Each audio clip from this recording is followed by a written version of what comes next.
relationship with God, atau relasi atau hubungan dengan Tuhan. Ya, saudara buka Alkitab 1 Samuel pasalnya yang ke-22 ayat 1 sampai ayatnya yang ke-5.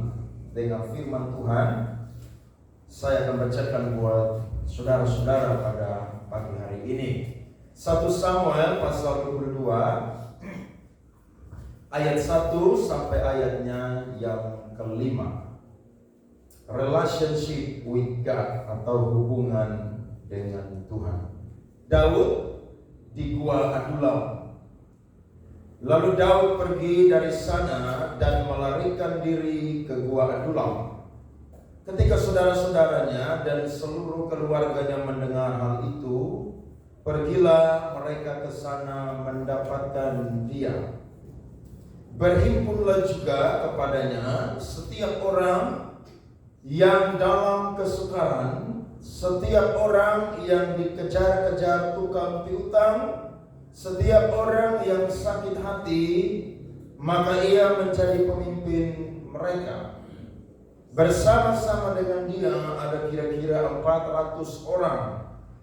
Dari sana Daud pergi ke Mispa di Moab dan berkata kepada raja negeri Moab, "Izinkanlah ayahku dan ibuku tinggal padamu sampai aku tahu apa yang dilakukan Allah kepadaku." Lalu diantarkannyalah mereka kepada raja negeri Moab, dan mereka tinggal bersama dia selama Daud ada di kubu gunung. Tetapi Gad, nabi itu, berkata kepada Daud, "Janganlah tinggal di kubu gunung itu, pergilah dan pulanglah ke tanah Yehuda." Lalu pergilah Daud dan masuk ke hutan Gad. Demikian jauh pembacaan firman Tuhan. Yang berbahagia adalah saya dan saudara yang mendengar, menyimpan, dan mau melakukannya. Amin. Sekali lagi salam. Saudara-saudara, ada seorang anak yang melanjutkan studinya ketika dia tamat SMA. Dia pergi keluar kota dan dia kuliah di sana. Dan sementara menantikan 2 bulan untuk dia masuk ke dalam perkuliahan, maka dia merasakan kesepian yang luar biasa karena dia belum memiliki teman ataupun juga relasi yang ada pada waktu itu. Dan saudara-saudara, hampir setiap hari dia selalu menghubungi orang tuanya. Dia selalu kontak orang tuanya, khususnya ibunya. Dia berkata bahwa dia kangen dengan rumah. Dia rindu dengan ibu, dia rindu dengan bapak, dia rindu dengan kakak adik. Bahkan dia rindu juga dengan saudara-saudara dan teman-teman pelayanan. Dan ibunya berkata bahwa kamu kan memilih untuk kuliah di luar kota, maka kamu harus memulai musim ataupun juga ada di lingkungan yang baru. Akhirnya saudara-saudara, hampir setiap hari dia selalu menghubungi orang tuanya, khususnya ibunya. Bahasa kerennya dia mengalami yang namanya homesick atau rindu akan rumah. Tetapi saudara, ketika 2 bulan kemudian, maka dia masuk ke perkuliahan dan akhirnya dia mulai bertemu dengan teman-teman seangkatan dia. Dari situ saudara, komunikasi dengan orang tuanya, dengan ibunya khususnya mulai berkurang. Kenapa berkurang saudara? Karena dia sedang membangun relasi yang baru dengan orang-orang yang baru. Dan dia pun juga menemukan kenyamanan ketika berjumpa dengan orang-orang yang baru. Akhirnya saudara-saudara, singkat cerita dia kontak ibunya mungkin 2 hari sekali. Itu pun juga ketika dia membutuhkan uang. Dia telepon ibunya dan dia berkata, "Ma, uang sudah hampir habis. Jadi mama tolong kirim."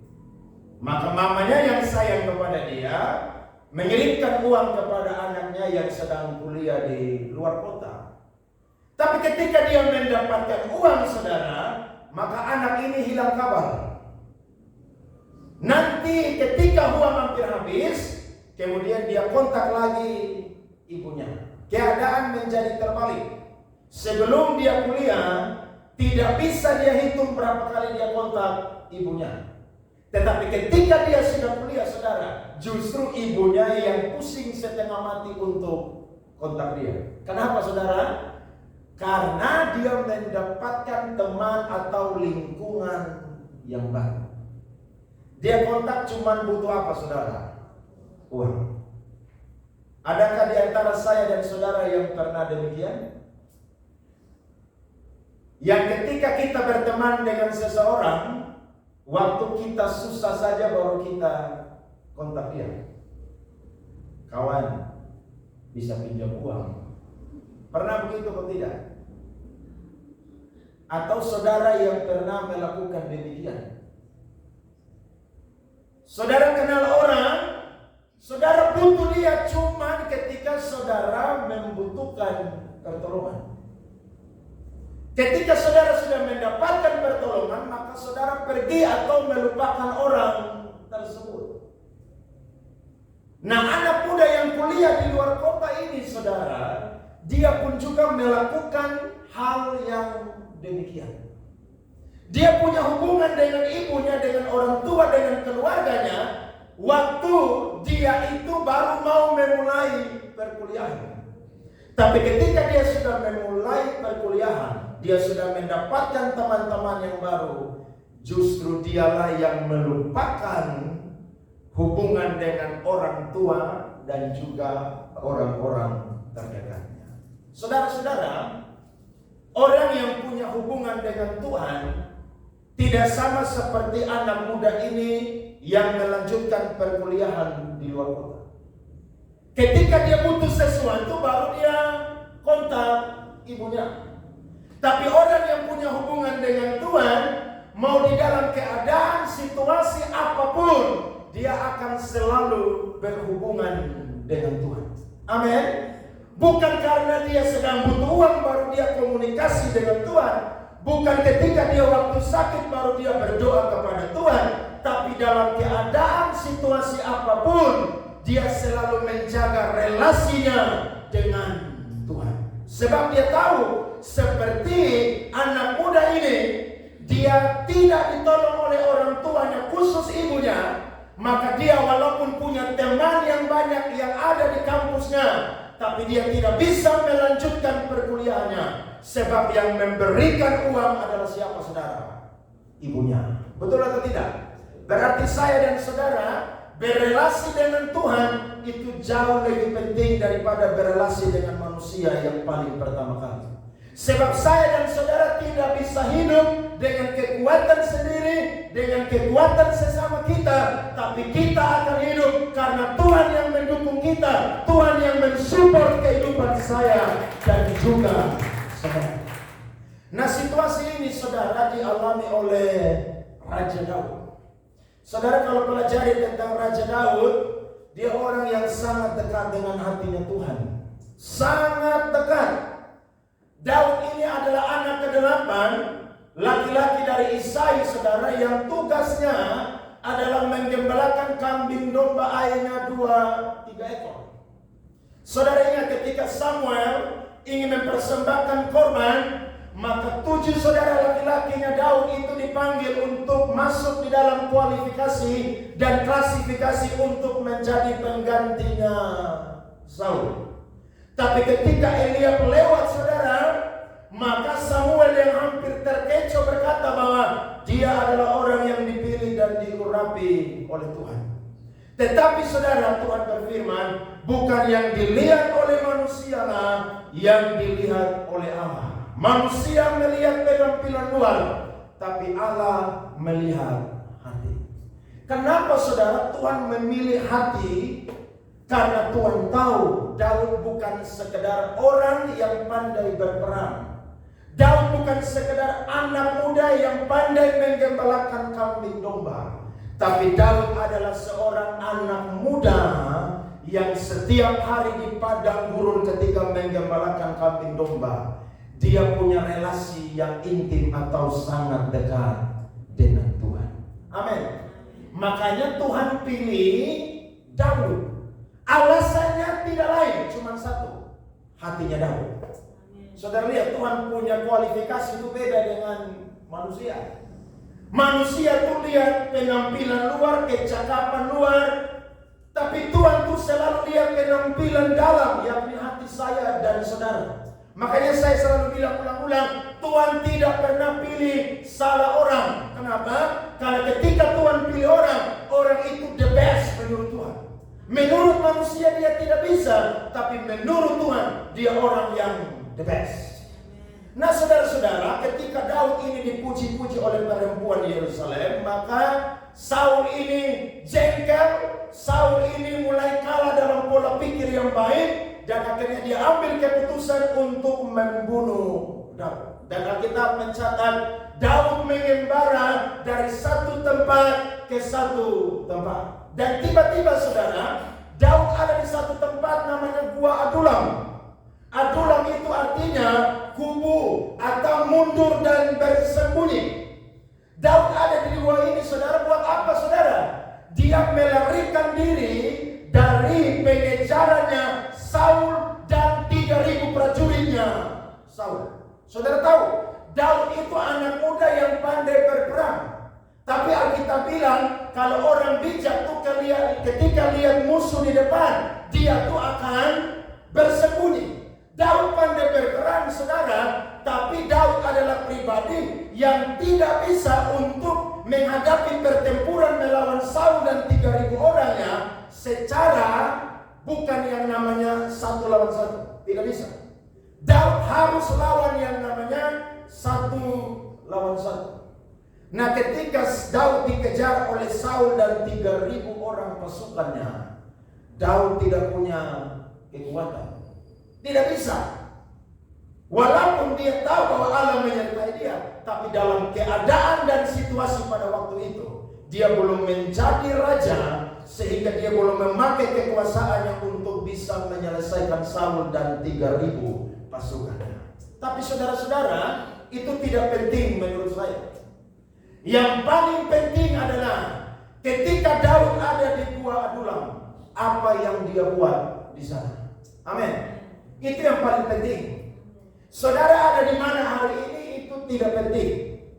Yang paling penting adalah saya dan saudara hari ini melakukan apa ketika kita ada di suatu tempat. Ingat, orang bijak berkata, integritas seseorang diuji bukan ketika dia ada di tengah banyak orang, tapi integritas seseorang diuji ketika dia tinggal sendirian. Nah Daud saudara ketika ada di Gua Adulam, dia menjadi seorang yang bergumul dengan Tuhan. Dia sendiri saudara, kenapa? Karena dia dikejar oleh Saul dan 3.000 pasukan. Tapi saudara-saudara, Daud bukan orang yang sembarangan saudara. Tapi walaupun dia ada di lembah-lembah kesukaran di dalam kehidupannya, dia tetap punya relasi yang intim, yang sangat dekat dengan Tuhan. Saya mencatat ada 3 hal. Yang pertama, bukti Daud memiliki relasi yang begitu dekat dengan Allah. Yang pertama adalah Daud mampu menguatkan orang lain, sekalipun Daud sendiri ada dalam kesusahan dan kelemahan. Saudara lihat, orang yang punya relasi yang baik dengan Tuhan, walaupun dia dalam kesusahan, di dalam kesedihan, dia itu tidak mengasihani dirinya sendiri, tapi dia mampu untuk menguatkan orang lain. Betul atau tidak saudara? Kalau saudara pikir-pikir, masalah saya dan saudara lebih berat orang lain atau orang lain lebih berat saya dan saudara? Masing-masing punya masalah yang berat. Coba saudara tanya teman saudara yang dekat, kamu masalah apa? Saya yakin dia akan cerita masalahnya sangat banyak. Tapi saya yakin orang yang punya hubungan yang sangat dekat dengan Tuhan seperti Daud, sekalipun dia dalam kelemahan, dia dalam kesedihan, dia dalam kesesakan, dia dia akan mampu menguatkan orang lain. Dari sini kita belajar bahwa jiwa kepemimpinan Daud dibentuk oleh Tuhan di Gua Adulam. Dia yang jadi gembala domba, saudara, sekarang berkumpul orang-orang yang dikejar utang piutang. Ternyata zaman itu ada banyak orang juga lari yang dikejar utang piutang. Alias utang tapi tidak bisa bayar. Saya mau tanya, kalau saudara lagi masalah, lagi sukar, saudara dikejar orang nih, atau tanda kutipnya seperti contohnya saudara lagi dikejar oleh orang yang saudara tidak melakukan kesalahan tapi dia pakai pasukan, contohnya pakai bodyguard, pakai debt collector, pakai polisi. Kira-kira dia datang kepada saudara, saudara terima dia atau tidak? Saya yakin saya dan saudara tidak akan menerima. Saudara bilang jangan marah Susi. Beta saya ada masalah berat. Saya aja dalam kesukaran minta maaf. Bicara orang lain saya. Ini dikejar utang piutang saudara. Tidak mampu Daud secara manusia yang masih muda pada waktu itu saudara. Dia tidak bisa menghandle situasi daripada orang-orang pun juga yang mengalami kesusahan seperti dia. Tapi saudara tahu Daud tidak usir mereka, tapi Daud kumpul mereka. Makanya kalau saudara dan saya mau dipakai, mau jadi pemimpin, saudara dan saya harus mampu terlebih dahulu menguatkan diri saya dan saudara terlebih dahulu, baru akan bisa mampu menguatkan diri orang lain. Amin. Kalau saya dan saudara tidak mampu menguatkan diri saya dan saudara terlebih dahulu, jangan harap kita mampu menguatkan diri orang lain. Ini Daud punya masalah, saudara, berat sekali. Dia punya nyawa nih, saudara, di ujung tanduk. Daud selalu dapat dia, saudara, selesai. Tapi walaupun dia dalam keadaan yang sukar, saudara, dia tetap menerima orang yang datang karena dikejar utang piutang. Yang kedua lagi apa firman Tuhan bilang? Orang yang sakit hati. Yang ketiga orang yang sedang ada di dalam kesukaran. Bahkan Alkitab berkata, ayahnya, ibunya, dan saudara-saudaranya pun juga tahu dia ada di Gua Adulam. Makanya mereka pergi dan mencari perlindungan kepada Daud. Daud ini sudah jatuh, saudara, ketimpa tangga lagi. Harusnya dia ditolong oleh orang-orang yang jumlahnya 400 ini. Tapi justru ketika mereka berjumpa dengan Daud, mereka datang justru bawa masalah yang lebih banyak buat Daud. Tapi saya mau berkata, orang yang punya relasi yang dekat dengan Tuhan, dia tidak akan tergoyahkan. Masalah sebesar apapun dia akan mampu menghadapinya. Karena dia tahu relasi dengan Allah membuat dia itu menjadi seorang pemuda yang dipersiapkan oleh Allah untuk menjadi pemimpin Israel yang akan datang. Sehingga apa? Walaupun orang datang kepada dia, saudara, maka dia tidak usir mereka, tidak suruh mereka pulang.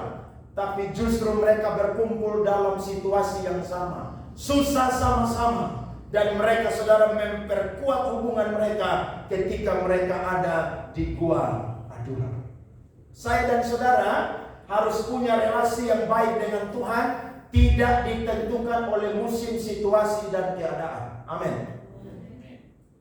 Kalau saudara senang diberkati dan saudara punya relasi yang baik dengan Tuhan, itu biasa saja.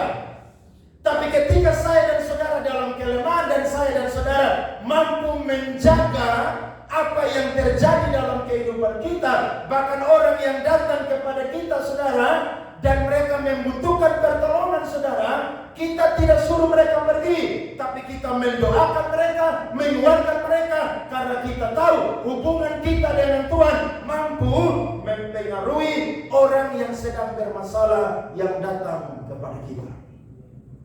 Orang selalu hubungi saya untuk minta didoakan. Kemarin saya khotbah di Mantasi, habis khotbah ada satu ibu datang kepada saya. Pak Andre, tolong doakan saya. Saya punya suami baru meninggal bulan Oktober. Saya pulang ke rumah orang tua dengan anak-anak. Saya bawa uang air mata. Tapi tiba di rumah saya, itu uang air mata yang ada di dalam koper atau kotak hilang semua. Kira-kira saya bilang, ibu cari pendeta lain untuk mendoakan? Tidak. Dia minta tolong saya untuk berdoa, maka saya harus apa? Doakan. Betul atau tidak? Saudara, kalau tunggu saudara punya masalah selesai baru saudara tolong orang, kuatkan orang, saudara tidak akan bisa pernah sampai di tahap itu. Tidak bisa. Akhirnya saya doakan dia. Dan saya bilang kepada ibu ini, itu orang kalau Tuhan sayang ibu, Tuhan akan sadarkan dia bawa pulang kembali itu ibu punya uang. Tapi kalau tidak, ibu percaya bahwa Allah itu terlalu kaya, dia mampu untuk memberkati ibu. Jangan sedih, kuatkan hatimu, didik anak-anak, kasih bersama mereka. Saya yakin Allah akan pelihara ibu dan juga anak-anak. Ketika saya ngomong begitu, saudara tahu saya hati itu tidak tertuduh. Tertuduh. Pergumulan gereja aja sampai hari ini saudara belum habis-habis. Kita doa untuk tanah aja, Tuhan tidak tolong-tolong sampai hari ini. Tanah dapat sih, tapi uang tidak ada. Betul atau tidak? Jadi orang datang minta tolong kepada saya, Pak Andre tolong doa, apakah saya tidak doa? Doakan. Amin. Karena kita ini bukan Yesus yang tidak punya masalah. Yesus yang punya masalah aja, dia mampu mendoakan orang lain. Maka kita pun juga ketika kita punya masalah, orang datang minta pertolongan untuk didoakan, dinasihati, dikuatkan. Saya dan saudara pun juga perlu melakukan tindakan itu. Amin. Karena orang yang punya hubungan yang dekat dengan Tuhan, dia tidak akan terpengaruh dengan situasi dan keadaan apapun. Tempat di mana dia berada itu tidak menentukan. Yang menentukan adalah apa yang dia perbuat ketika dia ada di tempat itu. Sekalipun dalam lembah kekelaman, padang gurun, dia tidak akan pernah berlarut-larut ada di dalam situasi itu. Karena dia tahu Tuhan punya rencana yang terbaik buat dia. Amin. Jadi kalau saudara punya masalah, ingat firman Tuhan pagi ini. Orang minta doa, minta nasihat, minta kekuatan. Saya dan saudara tidak boleh suruh dia pulang. Tapi apa saudara? Kuatkan dia. Nasihati dia, doakan dia, supaya apa? Mereka pun juga mendapatkan kekuatan sama seperti saya dan saudara mendapatkan kekuatan dari Tuhan. Rasul Paulus pernah berkata di dalam Filipi pasal 4 ayatnya yang ke-13, segala perkara dapat kutanggung di dalam Dia yang memberi kekuatan kepadaku. Apakah Paulus tidak punya masalah, saudara? Saya dan saudara punya masalah dengan Paulus level jauh sekali. Saya dan saudara punya masalah seperti Daud, levelnya jauh sekali. Jauh. Daud itu saudara dikejar-kejar oleh Saul bukan 1-2 tahun, 13 tahun. Berapa tahun saudara? 13. Saya mau tanya saudara, kalau saudara punya masalah 13 tahun dikejar orang, saudara masih sanggup hidup?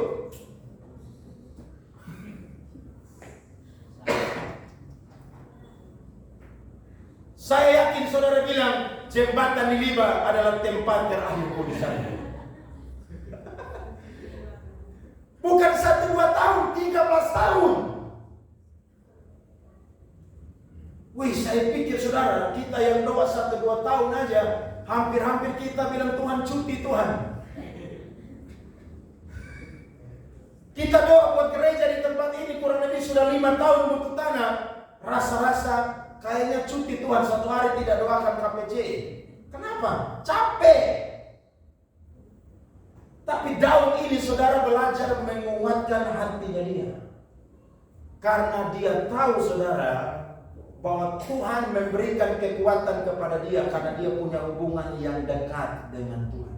Makanya Yesus bilang, orang yang bangun rumahnya di atas batu karang, walaupun hujan, angin, badai, banjir, rumah itu tidak akan apa saudara? Roboh. Kenapa? Karena dia tinggal melekat dengan siapa? Tuhan. Kalau saudara tinggal melekat dengan Tuhan, saudara tahu rencana Tuhan itu apa untuk saya dan saudara. Hari ini mungkin dapat tantangan, tapi saya yakin sebelum Tuhan angkat manusia, Tuhan harus belajar merendahkan manusia itu dulu. Baru nanti satu ketika Tuhan akan mengangkat dia.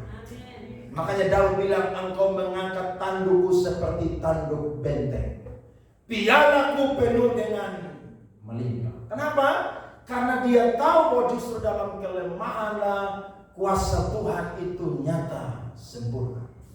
Rasul Paulus pun juga, saudara, pernah mengalami keadaan yang demikian. Roma pasal 9 ayat 1 sampai ayatnya yang kelima saja. Kita baca firman Tuhan. Roma 9 ayat 1 sampai 5. Aku mengatakan kebenaran dalam Kristus. Aku tidak berdusta. Suara hatiku turut bersaksi dalam Roh Kudus bahwa aku sangat berduka cita dan selalu bersedih hati. Bahkan aku mau terkutuk dan terpisah dari Kristus demi saudara-saudaraku, kaum sebangsaku secara jasmani. Jadi Paulus mau bilang begini, lebih baik saya yang gagal, lebih baik saya yang jadi korban daripada suku Israel yang begitu banyak yang dibinasakan oleh Tuhan. Ini orang nih saudara, dia dalam tantangan pelayanan yang luar biasa, tapi dia punya beban untuk orang Israel itu dahsyat dan luar biasa.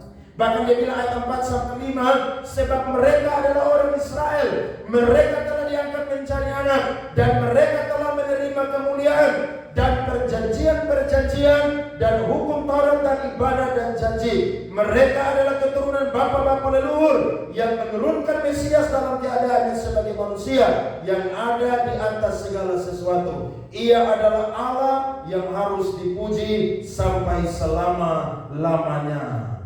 Amin. Paulus harus peduli dengan orang-orang sebangsa dia.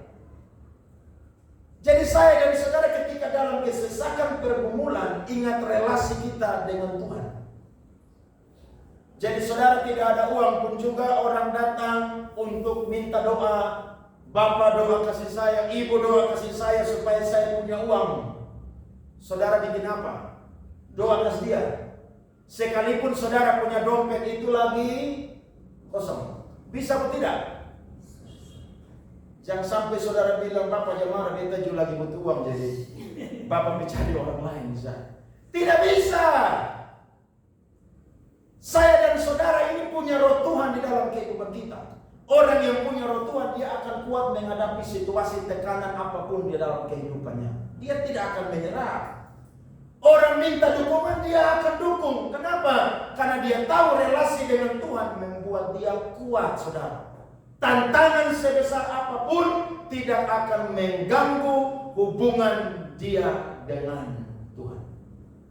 Jadi bagi Daud, adulam itu tidak penting. Yang paling penting adalah ketika dia ada di gua adulam, dia belajar menguatkan dirinya juga dan juga kehidupan orang banyak. Saudara harus belajar seperti ini. Jadi kalau saudara punya tantangan, masalah, dan orang datang, saudara usir dia, saya jamin saudara tidak punya hubungan yang dekat dengan Tuhan. Tapi kalau saudara punya hubungan yang dekat dengan Tuhan, saudara berkata, beta juga punya masalah bos, papa, tapi mari kita doa sama-sama. Amin.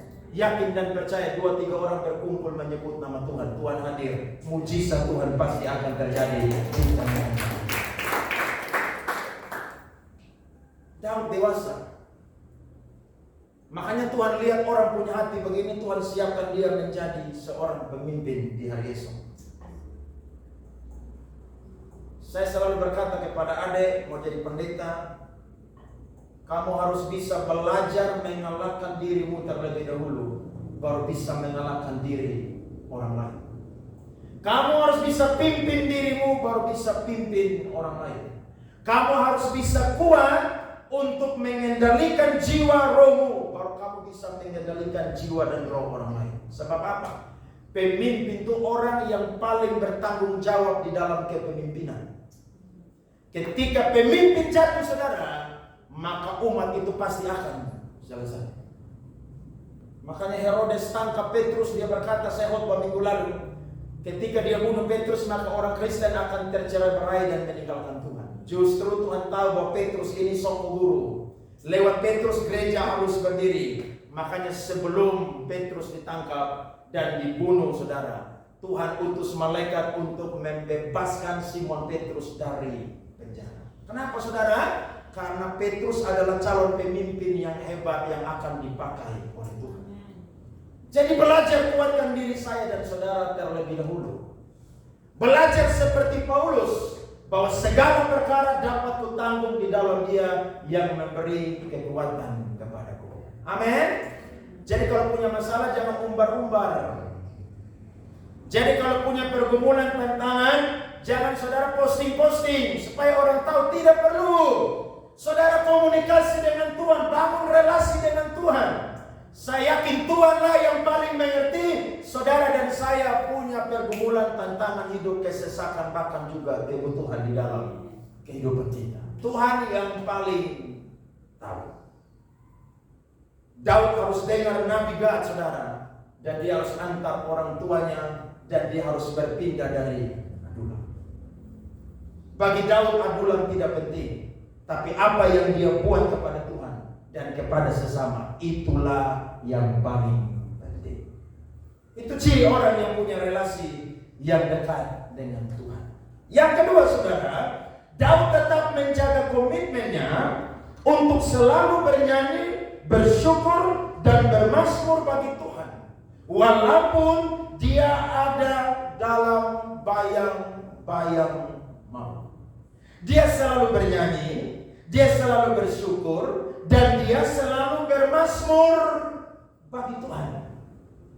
Kalau orang dapat uang, terima gaji, dapat bonus, dapat berkat, pasti dia nyanyi itu semangat, saudara.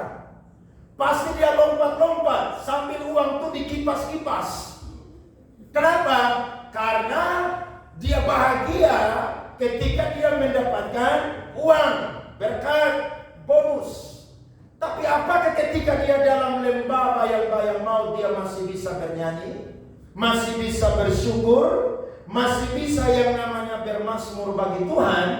Saya jamin, kalau orang yang tidak punya relasi yang dekat dengan Tuhan, dia ada dalam situasi seperti Daud. Yang keluar bukan nyanyian, yang keluar bukan mazmur, yang keluar bukan ucapan syukur, tapi yang keluar, saudara, itu omelan kepada Tuhan, marah-marah Tuhan, comel-comel Tuhan, protes dengan Tuhan. Kenapa? Karena dia menganggap bahwa Tuhan memberikan yang buruk kepada dia. Makanya orang Kristen, saudara, diuji ketika menghadapi tantangan. Saya dan saudara menghadapi tantangan, disitulah apa yang saya dan saudara perbuat. Yang kedua adalah Daud itu bernyanyi, bermazmur, dan mampu untuk bersyukur kepada Tuhan. Lihat firman Tuhan, Mazmur 57. Mazmur 57. Saudara lihat, judulnya adalah diburu musuh tetapi ditolong Allah. Untuk pemimpin biduan, menurut lagu, jangan memusnahkan Mitam dari Daud ketika ia lari daripada siapa, saudara? Saul ke dalam apa? Gua. Itu yang saya bilang tadi. Adulam itu tidak penting, tapi apa yang saya dan saudara perbuat di dalam adulam, itulah yang paling menentukan hubungan saya dan saudara dengan Tuhan. Ketika Daud ada di gua adulam, saudara, dia tidak bersedih berkepanjangan, tapi yang dia perbuat yang kedua adalah dia bermazmur, dia bernyanyi, dan dia bersyukur kepada Tuhan. Saudara mampu melakukan hal demikian? Sulit, saudara, sulit. Karena ketika kita diberkati, baru kita mampu bersyukur, memuji Tuhan, bernyanyi bagi Tuhan. Tapi keadaan sukar sulit. Kadang-kadang, saudara, api nyanyian yang ada di hati kita ini pudar, mati. Kita punya sikap bersyukur ini, saudara, tidak ada lagi. Kenapa? Karena kita melihat bahwa tantangan itu begitu besar. Padahal ketika saya dan saudara ada dalam situasi terburuk sekalipun, di situ harus keluar nyanyian, mazmur, dan ucapan syukur kepada Tuhan. Ini sesuatu yang dahsyat dan luar biasa. Dia bilang ayat yang kedua, kasihanilah aku ya Allah, kasihanilah aku. Sebab kepadamu jiwaku berlindung. Dalam naungan sayapmu aku akan berlindung sampai berlalu penghancuran itu. Artinya apa? Daud akan tetap berlindung kepada Tuhan sampai Tuhan menyelesaikan tantangan yang dia hadapi.